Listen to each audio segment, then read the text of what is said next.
we found that a lot of human rights defender and civil society organizations are paying more and more price for their work. They get a lot of attack and crackdown. We found that the geopolitics of Taiwan is actually a very important factor for these organizations to consider where to go as an alternative civic space. For example, before we conducted this research, we made an assumption that a lot of organizations or individuals around the region might find the tension between Taiwan and China as a concern, so they might not want to come to Taiwan, right? But actually, after the research, we found that for those organizations who have more understandings about Taiwan's geopolitics and situation, they will actually find this a very important factor because they want to learn from Taiwan's experiences in countering the China influence and also tackling the regional authoritarian regime.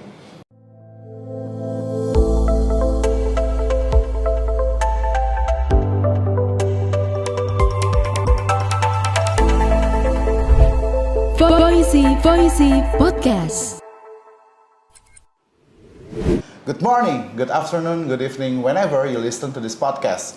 With me, Jess. Welcome back to Voicy Podcast by BBC, a podcast which dedicated to highlight stories around cross-cutting human rights issues across East and Southeast Asia. This podcast is an initiative of BBC Network, better engagement between East and Southeast Asia. In this episode, I'm alone as the host, but I have these two incredible resource persons with me who will talk about the situation of civic space in Taiwan, right? Yes, and Southeast Asia. And Southeast Asia, because if we are talking about human rights, civic space is a part of civic and political rights, which is also a part of bigger human rights in general. And as we all know, that shrinking civic space has been a common trait faced by Southeast Asian countries in recent years. Civil society organizations and human rights defenders among the region are paying increasing costs for doing their work. Against this backdrop, ACFA has conducted research to explore the accessibility to Taiwan's civic space and discuss whether and how Taiwan, as a democracy nearest to Southeast Asia, could collaborate with Southeast Asian civil society to develop strategies for civil societies in the region and human rights defenders as well to continue their work and achieve their goals, right? So I don't want to, taking a long time in introducing. I believe that my two guests here can introduce themselves and also introduce about ACFA and about your research. Please. Hi everyone, I'm Leah Lin from Taiwan and I'm the founder and executive director of Asia Citizen Future Association. Wow. Thank you everyone. Yeah, and ACFA is registered in 2022 in Taiwan, so we are legally registered. Yep. And we registered in April and we start to operate, to do our research and our networking and our campaign since the August in 2022. All right. So from then on to now, we have already started our work for around 1.5 years. All right. Yes, and my colleague Doris. Hi everyone, my name is Doris and I'm the researcher of ACFA, Asia Citizen Future Association. And me and Leah are the research team of our organization. We came up with this report. Yes. Exploring we can show Taiwan's them. role Wow. and the crisis of closing civic space. We can show it in the video edit, yeah? Yes. We can put the cover of the research and where can we get or access the result? Yes, we of have the this report? soft copy on the website of ACFA. So please do find the report on acfa.tw. Okay. Also, we can put it in our caption in YouTube, Sure, right? it would be So, great. okay, let's directly start to our main topic of this conversation about your research findings.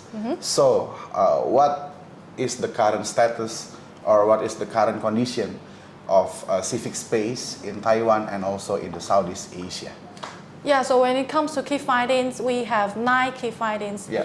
based on our research interview and our analysis on the situation in civic space in Southeast Asia. So Yeah. I'll just let Doris to share maybe 1 or 2 points. Yeah. Yes, The yes. strongest point maybe. Yes, so as just now JC mentioned, there's a trend of shrinking civic space in Yep. Southeast Asia. So in a short, to put it short and simple, we found that a lot of human rights defender and civil society organizations are paying more and more price for their work. Okay. They get a lot of attack and crackdowns. yes. So we scrutinize it in our report as Yeah. well. But some of our key findings, for example, first, we found that relocation is actually a very active, resistant strategy the organization use against the trend of closing civic space in order to continue their work. Yes. Also, we found that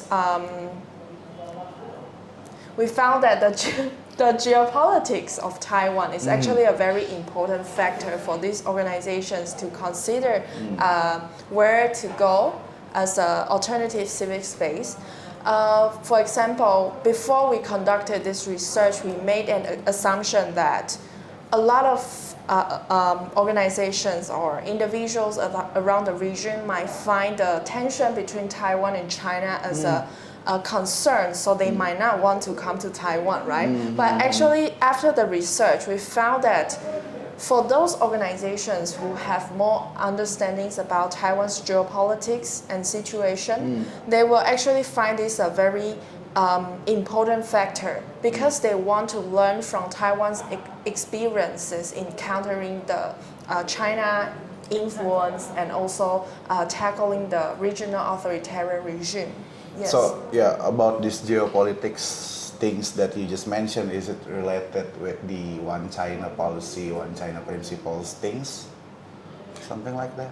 Yeah, I think definitely the tension and the concerns coming from the policy, but as we can see, the tension has a really huge impact on the government and the diplomacy part. However, we strongly recommend the civil society and NGOs and activists in the region, we should definitely connect together when trying to find a way out, trying to balance the situation, and trying to build up the collaboration.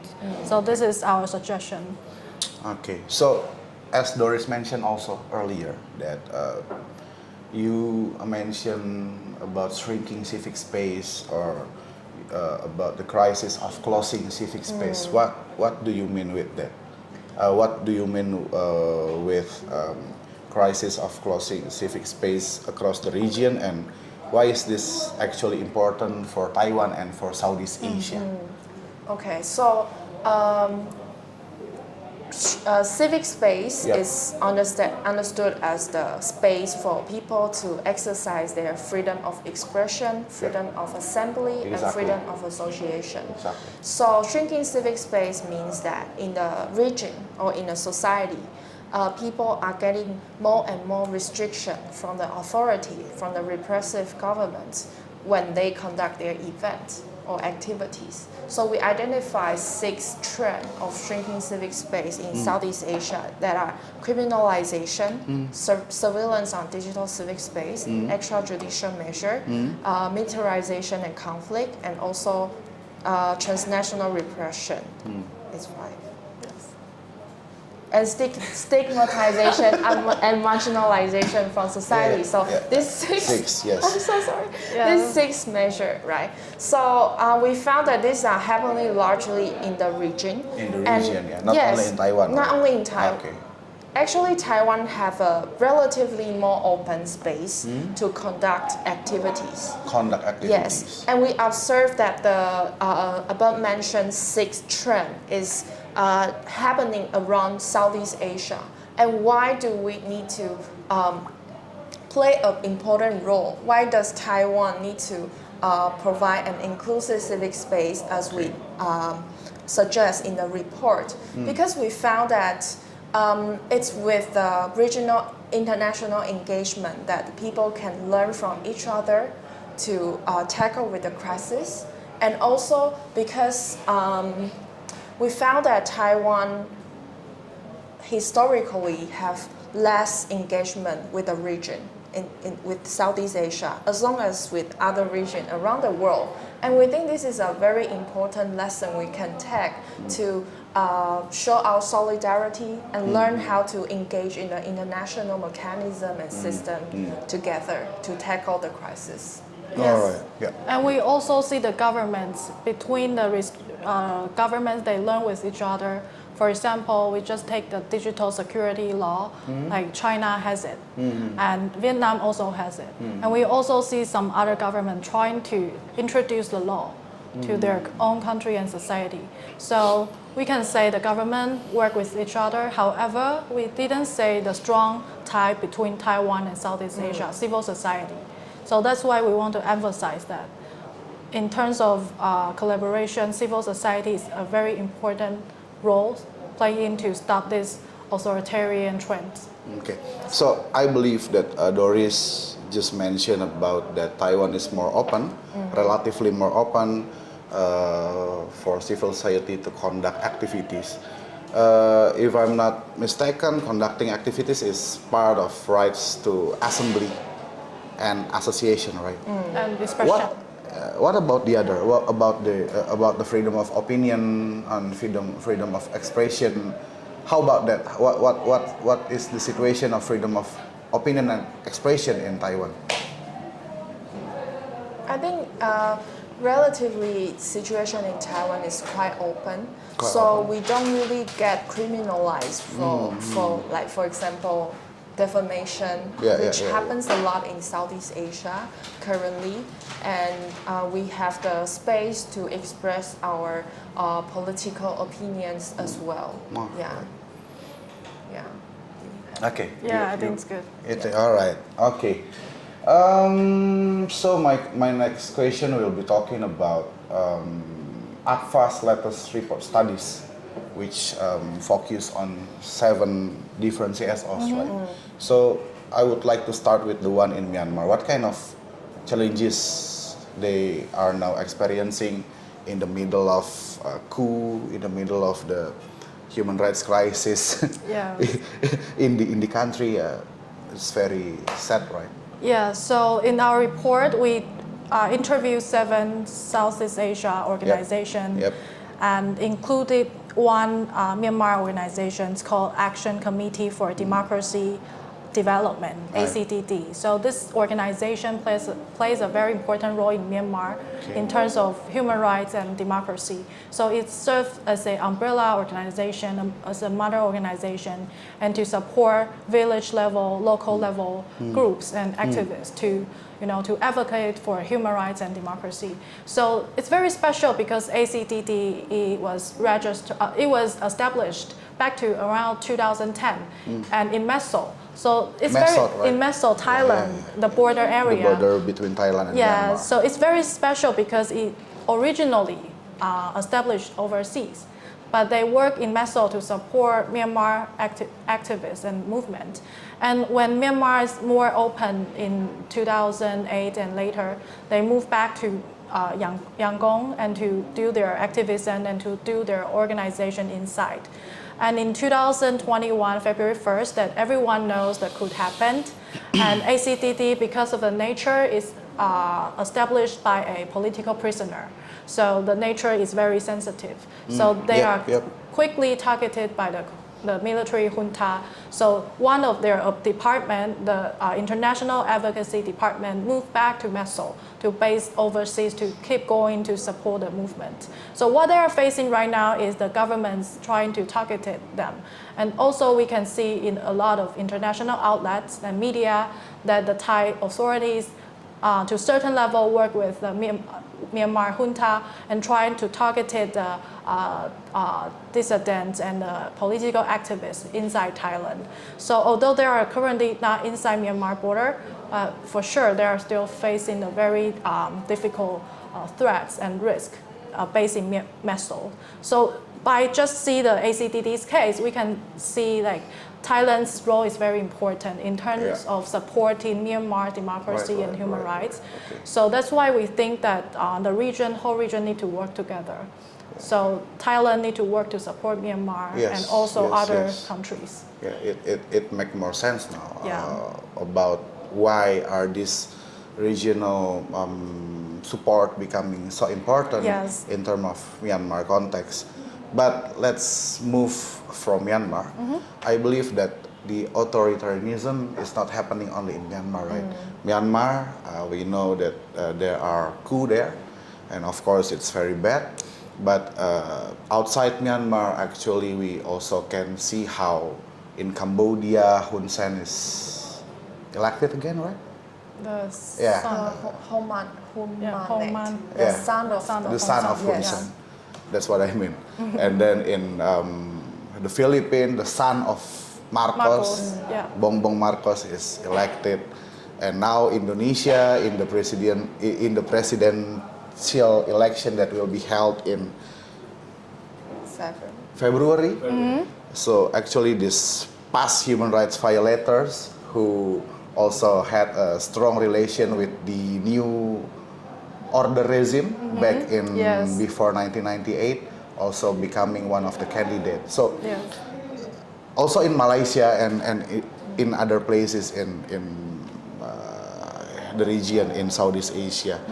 So my question is, considering all this situation about how a lot of dictators still getting their power in national processes, what about the other CSOs or NGOs in Southeast Asia in general? You know, because of the situation that I just mentioned to you, what are their unique situations? Yeah, I think we can see the right wings and also the populism rise rapidly in not also in Southeast Asia region, but also in Taiwan, in Japan, and also in the Europe and the US. So I think it's a global trend. So in terms of to defend the civic space and to say no to this trend, I think civil society should pay their costs and also to work on how to attract more young people to join our work, because we can, as our discussion yesterday, we can see the authoritarian leaders, they use very good skills on the social media to attract young people, to approach young people. Yes, because most of the younger generation, they're born in a more open, more democratic era. So they maybe forget, or maybe they even didn't know about what's happening before. So this authoritarian leader, they take the advantage and trying to attract these young people to vote them. So for civil society, it is our duty to not only educate the younger generation, but also to trying to engage them into the movement. So this is what I think civil society can do. Okay, so how big is the opportunity for us to do that? How big of the Our opportunity, our chance to really can grab the audience, grab the younger generations to be in our side rather than in their side? Yeah, this is a very difficult question because we see, like social media mostly controlled by some really huge transnational company, corporates, and also the fake news, disinformation is very, very serious today. So I think it should be a combination between organizing people and also the online promotion. So it should be combined to offline and online methods. So for example, for ACAFA in Taiwan, we're trying to do some workshop for young people. So we're trying to enhance their understanding about what's going on in Southeast Asia. But we also focus on train them with the campaign building skills. And then they will to use the digital tools to promote their own ideas. So basically, we're trying to foster and trying to cultivate young activists and leaders who believe in the common value of human rights, democracy, and who can really take action, offline and online. Yeah. This is pretty heavy, our discussion today. I know. Actually, because we are talking about these situations that happening across the region, about how sons or daughters of Yeah. authoritarian leaders Yeah. can still get their power back, Yes. in the national levels. And I can assume that maybe we can see this as regional crisis. Yeah. Yes. Right? So, if we agree to see this as a regional crisis, based on your observation, how are the international NGOs reacting to this regional crisis actually? Well, this is very difficult to answer. Yeah. Do you have any? We see that recently there have been a lot of NGOs working on Southeast Asia or Indo-Pacific region in response to the expanding authoritarianism. We also see that a lot of NGOs setting office in Taiwan to tackle the regional crisis. So I think it's quite difficult to answer what are their response. But we do see they doing something. But also we see some limitation because when we are trying to, because ACFA is a Taiwanese CSO focusing on the regional issue in Southeast Asia. And we see some limitation in terms of the NGOs engagement because historically there has been a long time where Taiwan has never been seen as Taiwan has not been seen as country in Southeast Asia. So it's quite difficult to have engagement or collaborations within the structure made by the NGOs. So this is why in our report we also mention about there should be a more flexible mechanism for this such engagement to be done, to be participated by more actors around the region, not only Southeast Asia, but maybe also East Asia. And therefore we can have more initiatives and works in response to this crisis. Yeah, so Doris mentioned about the INGO, Yep. basically the Western donors, how the money can driven our work. Yeah. But I want to put an emphasis on the power of the grassroots activists and the organizations. For example, we can see the multi-alliance, they rise very fast, but it's not driven by any kind of Western donors or money. So it's a very organic way to form this kind of digital activism. So this case is also at least to a certain level, let us feel a little bit hopeful. Yes. Okay, so yeah, based on your research, on your opinion, yeah. So, what do you think about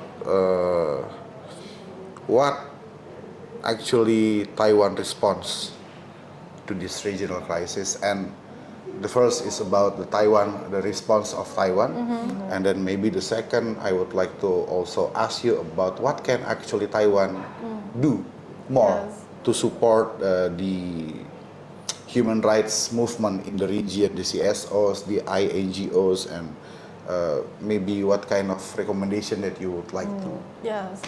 Yeah, I think this is a very important question. Like we always good at analyze the problem, but we rarely able to to propose any kind of action plan. So for ACFA, it's very clear because we see the situation in Hong Kong, in Bangkok, the civic space is rapidly or gradually shrinking. So we're trying to look for another alternative civic space that can host regional event and regional activity. And it's very difficult for us to find it within the Southeast Asia region. So that's why ACFA trying to scrutinize the situation in Taiwan. So we're trying to scrutinize the legal, social condition, and also in terms of hiring people, in terms of social insurance, in terms of taxation. So we're trying to help the region and also maybe the world to understand how Taiwan can improve our own civic space, to provide our civic space with our regional partner, especially the like-minded organization and activists. So this is what we are doing. So that's why we have released our report in the first year. And based on the report, we will do more networking and also more campaign activity to try to connect with a regional organization who is in need. Yeah. You would like to add something? Yes. So in our report, we provide a lot of policy advice for the government to make the space more friendly and more inclusive. Some of them are, for example, Taiwan's current Civil Association Act, which regulates a lot of the CSOs in Taiwan. It was enacted in 1940s. So with the historical background, it's quite easy to understand that why such law has a relatively restrictive mindset rather than promoting freedom of association. So in our report, we try to recommend the government to change the mindset a bit and maybe move away from the thought that only civil society organization can only exist in a civil association form. Maybe we can also exist in a form of, for example, non-profit company and so on and so forth. We also try to see whether we can make it easier for individuals from the region to come to Taiwan. In other words, to amend the regulation on visa. We could have, for example, in Indonesia, you have social cultural visa, which can allow people from other countries to come in for like 30 days, 60 days. It would make it a lot easier for not only for people to come to Taiwan as a CSO, as an organization, but also for regional collaborations. They can come to have meetings, visiting, and exchange. Yeah, so we better try to enhance the accessibility for Southeast Asia organization individuals to Taiwan to enjoy the civic space. Yeah. Right. Okay. Maybe this will be the last question. Yeah? That you also just mentioned. This is your policy recommendations. Taiwan should more open in terms of more inclusive and so on and so forth. And I just imagine that if I was the Thailand government, I will ask to myself, why should I do that? Right? Why should I becoming more open to the CSOs? What's the benefit for me? So maybe my question is, why is it important for the Taiwan So to difficult. take action for something happening in the region? Yeah, you're right. I think Taiwan's in the Democratic Progressive Party ruling period, in the past 8 years, we have a new southbound policy. So basically, southbound policy, we can see the government has at least they has the political willing to connect with Southeast Asia. Okay. However, we see in the new southbound policy, it focuses on trade, in education, tourism, medical. So you can see it's about something who can make money. But there still like civil society perspective engagement and also the human rights principle inside the policy. So we can see the government is willing to do so. So maybe civil society, we need to have more input with the policy, to have more dialogue with the government. But I also want to use Thailand as an example because we see increasing and a lot of Myanmar activists and refugees that flood into Thailand, the border area.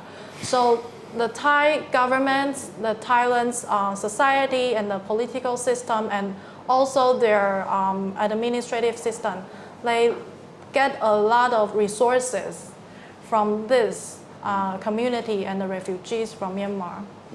So for Taiwan, if we can have passed our refugee law, if we can open our border to our regional partners, at least we can make Taiwan civil society more diverse. We can learn with our regional friends in terms of like regional and international engagement, which Taiwan lacks in before.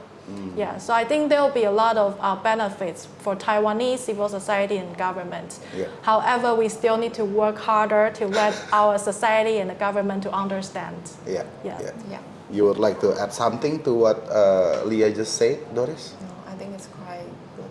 Yeah. Okay. It's already good? Yes. You think? Okay. Then, if it's all good, I just want to thank two of you Thank you. for the conversation, Yes. which I actually honestly think this is a very fruitful conversation, and it's a very important conversation considering the situations that happening in the Southeast Asia, in this region. Thank you for coming, and wish you all the best for your advocacy. Wish us all the Yes. best for our advocacy as well. Yes. And to our listeners, if you'd like to know more about us, follow us in social media accounts at BBC.org on Facebook, Instagram, and Twitter to stay updated. Thank you for listening to today's episode, and we'll see you on the next one. Thank you. Thank you. See you. See you. Okay. Thank you. you. Thank Thank you. you.